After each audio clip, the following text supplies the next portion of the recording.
Hey guys, I'm Reader Not Found, and I'm back with another review. As you know, I review books on this channel in a calm, relaxing format that you can listen to in the background while cleaning up or when you are trying to fall asleep. I'm thinking of expanding to reviewing movies very soon too, so let me know if you have any suggestions. I'm a new YouTuber, so any feedback is welcome as well. So Belladonna came to me with a random suggestion on a reel. Obviously, that drop-dead gorgeous cover is eye-catching. I picked it up immediately and realized it is a trilogy. I started it. And up till the 25% mark, I really enjoyed this book. And then, well, I survived death. Welcome to my channel, Reader Not Found. Today, instead of a simple review, I'm going to discuss the entire plot of Belladonna by Adalyn Grace while sharing my thoughts on it as well. I've been wanting to make summary videos for some time now, and there is no better book than Belladonna for me to cry upon. So sit back and enjoy while I tell you all about it as I play Papa's Cup Ka Korea in the background. An iconic game, by the way. Do let me know if you're familiar with Papa's Arcade. Also, this will be an extremely detailed, full of spoilers video, so watch out. On that note, let's get into it. Belladonna, authored by Adalyn Grace, was published in 2022. The Goodreads synopsis of the book reads as follows. The New York Times, best-selling author of All the Stars and Teeth, brings to life a highly romantic, Gothic-infused world of wealth, desire, betrayal, a paranormal fantasy romance. Orphaned as a baby, 19-year-old Signa has been raised by a string of guardians, each one more interested in her wealth than her well-being. Each has met an untimely end. Her remaining relatives are the elusive Hawthorns, an eccentric family living at Thorngrove, an estate both glittering and gloomy. Its patriarch mourns his late wife through wild parties, while his son grapples for control of the family's waning reputation. His daughter suffers from a mysterious illness. But when the mother's restless spirit appears claiming she was poisoned, Signa realizes that the family she depends on could be in grave danger, enlists the help of a surly stable boy to hunt down the killer. However, Signa's best chance of uncovering the murderer is an alliance with Death himself, a fascinating, dangerous shadow who has never been far from her side. Though he's made her life a living hell, Death shows Signa that their growing connection may be more powerful, more irresistible than she ever dared imagine. I haven't read any other works by this author, and I went into Belladonna blind. But after that eye roll of a synopsis, let me now convince you not to read this book. The story kicks off with a girl who is basically in a complicated relationship with death. It starts off with a bang, ends with a whimper. It's so predictable that you can't help but roll your eyes. This book is supposed to be highly romantic, like some Gothic fantasy, but it's just so cheesy. The things the main character says to Signa are cringeworthy. I mean, seriously, it's enough to make you want to bang your head against a wall. And Signa? She's literally the most boring character ever. Also, while reading this book, I had a major revelation. I kind of realized that I might have outgrown young adult fantasy because it's just so repetitive with its tropes and cliches. This book had nothing new to offer. I had read every single scene and trope in this book somewhere else. So, I had a major strong sense of déjà vu. I feel like I think I might decrease reading YA fantasies now. So, this was essentially a very, very predictable book for me. I stopped caring about everything and anything. Right? So, we have a main character, Signa Farrow, who is apparently cursed. Ever since she was a baby, she has been a party pooper. What that means is as a baby, Signa's mum took her to a fabulous party, and everyone at that party died of wine poisoning. When death came to collect everyone's souls, he spares Signa's soul when he gets a glimpse of her future. Since then, she has passed from one guardian to another who wasn't so kind to her. They all end up dead mysteriously. 19 years later, when she turns 20, after a long string of unsuccessful relatives trying to take care of her, she arrives at the house of her Aunt Magda, who is scared of Signa. Even Signa knows that her and death share a weird bond, where he never takes her soul even when people around her are dying. Instead, he always heals her and quietly leaves. As is the tradition with female main characters in books like this, Signa's personality is nowhere to be seen, but we are told she is a real special snowflake. By this point, we do find out some weird facts about her. The girl even has heterochromia, with one blue eye, one gold eye. In fact, nobody has a personality except Blythe, apparently, who's the dying girl. Death has Luke vibes from Invisible Life of Adalyn Grace. I found Invisible Life to be a very boring book too, but it was much better than this. This book is basically, if you sum it up, it is just the main female character lusting after two men, who is just essentially one man learning society, and third, murder mystery, into which the least amount of effort has been put. It is so predictable. Plus, like I said, the romance of this book is so cheesy that I no longer have eyeballs. My eyes are all white. Let's just say that. We also find out that she experiments with poisons, especially belladonna berries, as she cannot die. In fact, she can summon death himself if the experiment goes right.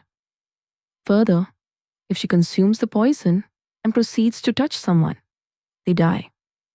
So in search of answers of why he haunts her, she ingests the berries to summon death. The relationship these two share is extremely annoying, and death seems so disinterested, it made me physically cringe. This is why Aunt Magda is afraid of her confronts her calling her a witch. That is the story of Signa's first murder. She kills Aunt Magda when she accidentally touches her aunt, who, wait for it, becomes an angry spirit. We are now sure that her touch is lethal. The setting is something out of Bridgerton, fancy and grand, with descriptions that paint a pretty picture.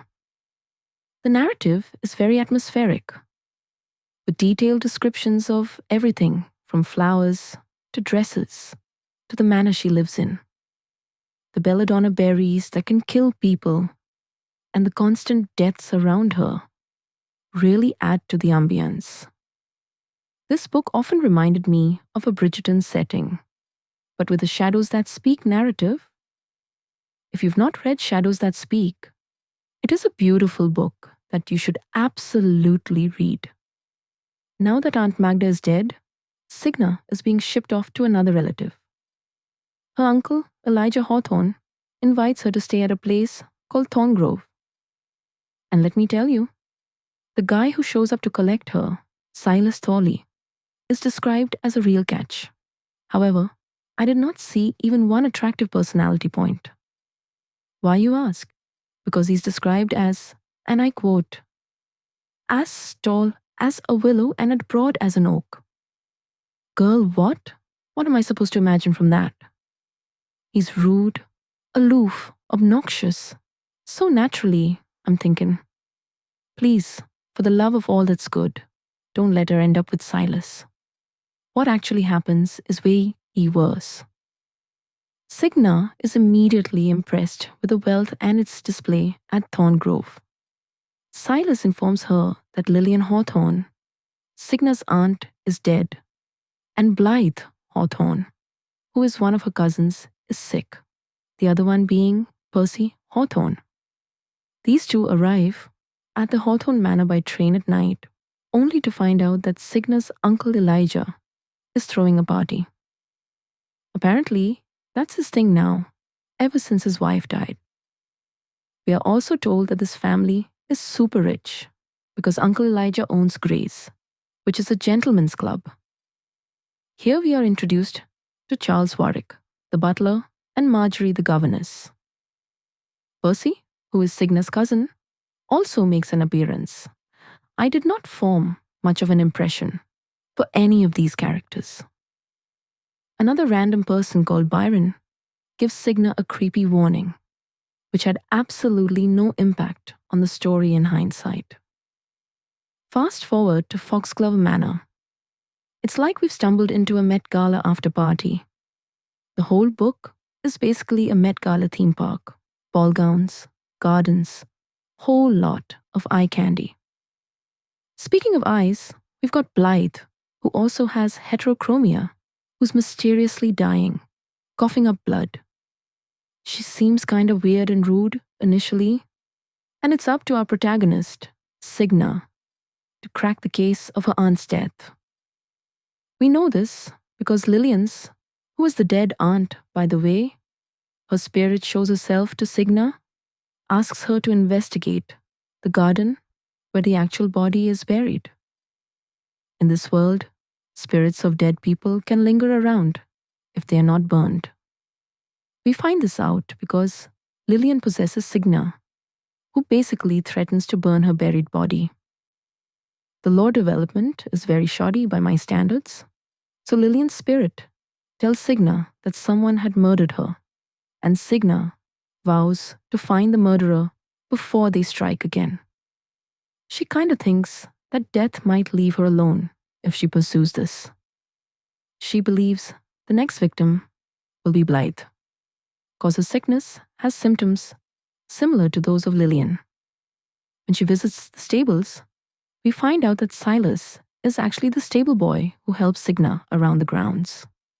Also, BTW, all men in this book are ridiculously tall, FYI. When she reaches the gardens, Cigna finds Lillian's spirit lingering near Belladonna berries. Taking it as a sign, she eats one to slip into the space between life and death. Death appears, revealing that her abilities mirror his own. He explains that life and death must remain balanced. When Magda died, Blythe's life was spared. By this point in the book, I was already getting bored. Yes, sure, it is a murder mystery, but it is just too many things going on at once. The writing was so bland for me that I found myself to be very detached from it all. Also, I have never had a scone before, but there is no way scones are this good. Cigna is obsessed with scones, and she's either eating them or getting scones thrown at her. It is borderline psychotic to read about. Also, how is she this petite if she eats scones all day? Seriously, the petite girl trope alongside the tall, dark, mysterious MMC trope is outrageously overdone here. The next part of this story is the one I hated the most. Society etiquette lessons. The whole learning to navigate society subplot was such a menace. I mean, who cares about forks when there's a murder mystery going on? Marjorie the governess at Foxglove Manor begins giving these lessons, which include how to walk like a lady, how to play the piano, to Cigna. And honestly, they were a huge snooze fest. Any little interest I had in the story was wiped off by this arc. Anyway, so to prepare, Cigna sneaks a copy of A Lady's Guide to Beauty and Etiquette. At tea, she recognizes her childhood friend, Charlotte Killinger, who is a major gossip. She conjectures how Elijah's club is not doing well, losing money. We also learn that Elijah had many mistresses, while Lillian had admirers, one of whom was Byron. Despite Elijah's grief, he refuses to relinquish control of Grace to Byron or Percy, despite conjecture that Percy might be inheriting the wealth soon. Percy and Signa go to visit Blythe to find more details when Signa realizes that someone has been spiking Blythe's medicines with belladonna berries. She advises Blythe to stop taking the medicine immediately, while Signa on her part tries to talk to Elaine, Blythe's maid. I was already tired of how many characters there are in this book by this point.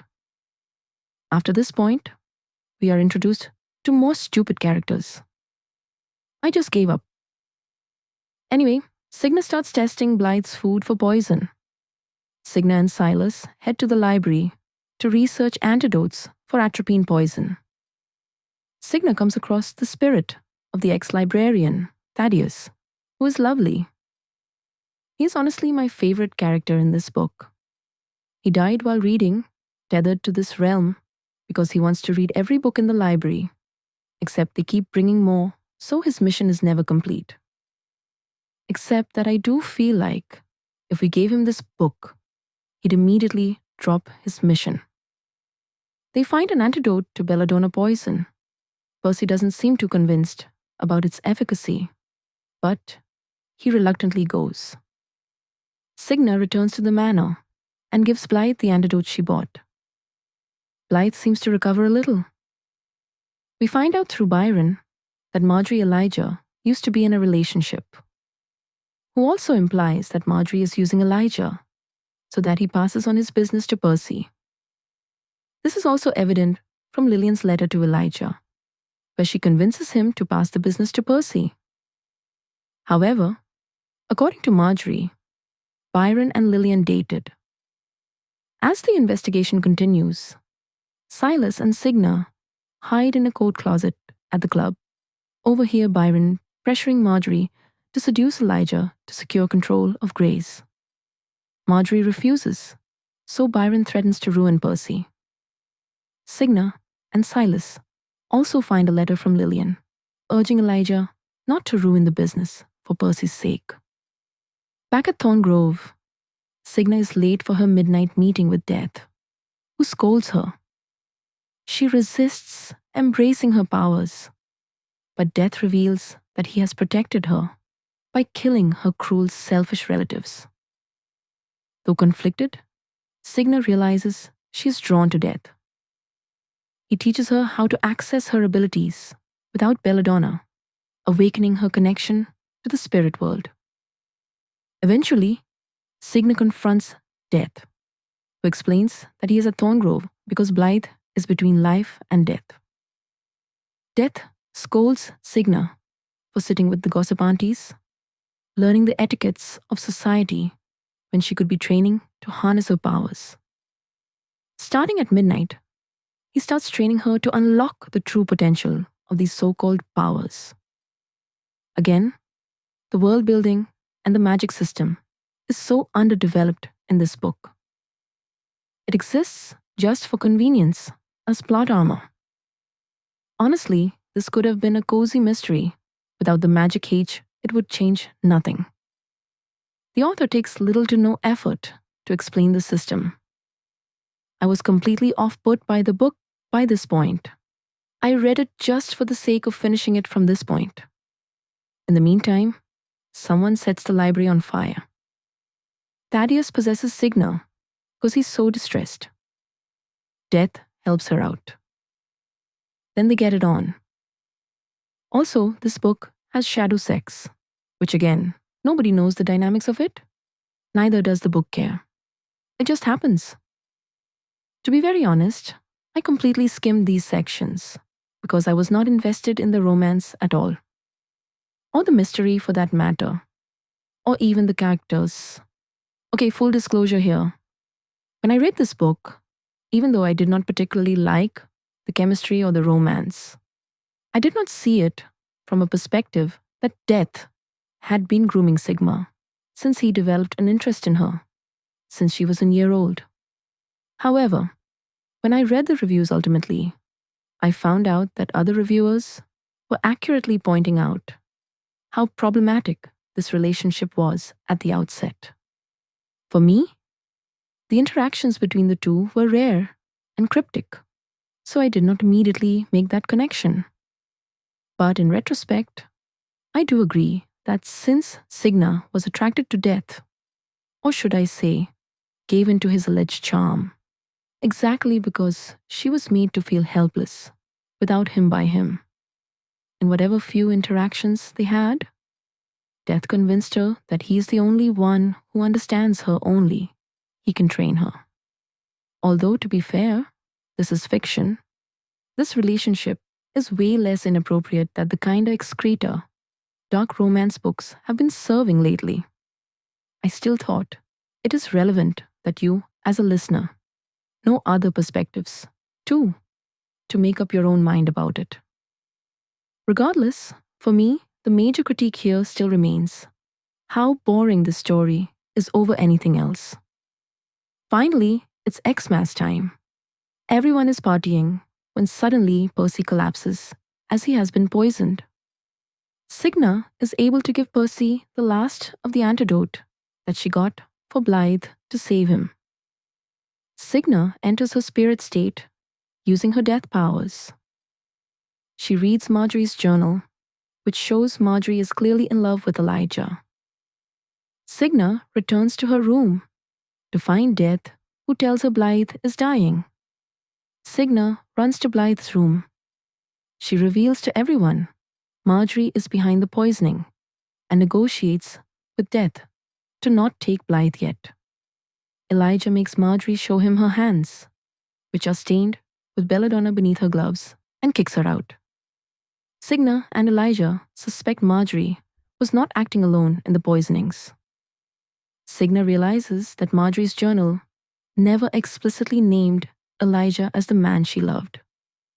She had a son with him. It comes to light that Marjorie had a child out of wedlock. Percy is Marjorie and Elijah's son. It's incredibly unlikely that Marjorie would have ever poisoned him. They rush to Percy's room because Death tells Signa. Percy seems to have seen the spirit of his mother. It is revealed that when Percy begins seeing Lillian's ghost, Elijah believes him and leaves in distress. Now for me, there were two aspects to this twist. By this point, I did not care who killed Lillian. And secondly, when I put my mind to it, it was kind of predictable. I was definitely not awed by this. Suddenly, Signa spots a fire in the garden. Percy confesses he burned Lillian's body to stop seeing her ghost, poisoned himself to eliminate the antidote. He also set fire to the library to try to pretend to be the hero. But Signa saved the library instead. Signa allows Lillian to possess her so she can speak to her son. Lillian asks Percy why he did it. He says she wasn't the one who was supposed to die. He had been trying to kill Marjorie to protect himself and the rest of the family. Lillian drank the tea instead, though, so Percy had to keep poisoning her to kill her off.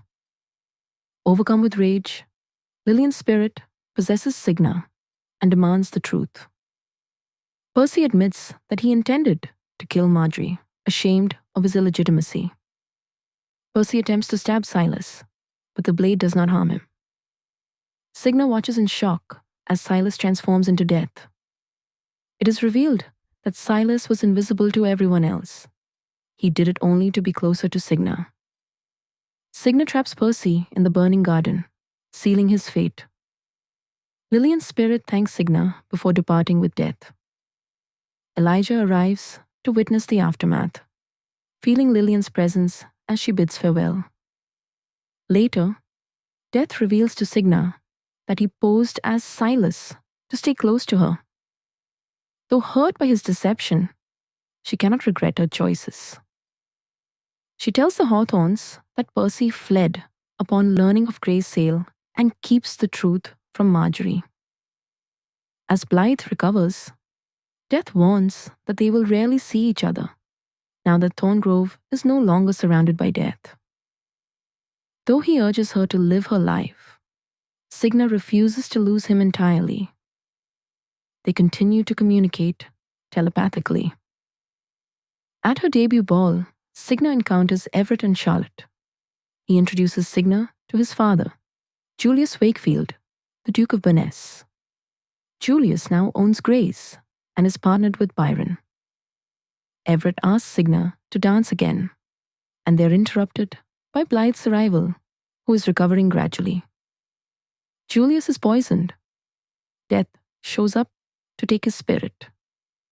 Fate also arrives and tells Signa she has another murder to solve. Humph. If you're into Bridgerton, meets murder mystery with a sprinkle of supernatural vibes, then Belladonna is your jam. This book is the definition of I hope you like the taste of nothing. The epilogue sets up another murder mystery, but honestly, I couldn't care less. I'm glad it is over, and I don't think I'll be reading other books in the series. So this was a detailed summary with spoilers and review of the book Belladonna. I gave it 2 stars on Goodreads, 1 for the cover and 1 for the smexy setting. Let me know in the comments what you thought of this book. I shall see you next time in another summary video, hopefully. My God, these take a lot of time to make. I also loved playing the game of my childhood for you. So much nostalgia. OMG, thank you for listening, guys. If you liked anything about this video, please like, leave a comment and subscribe, because that's how the algorithm knows you want more of this content. And do let me know what other books you want me to make summaries or reviews of. See you soon. Bye.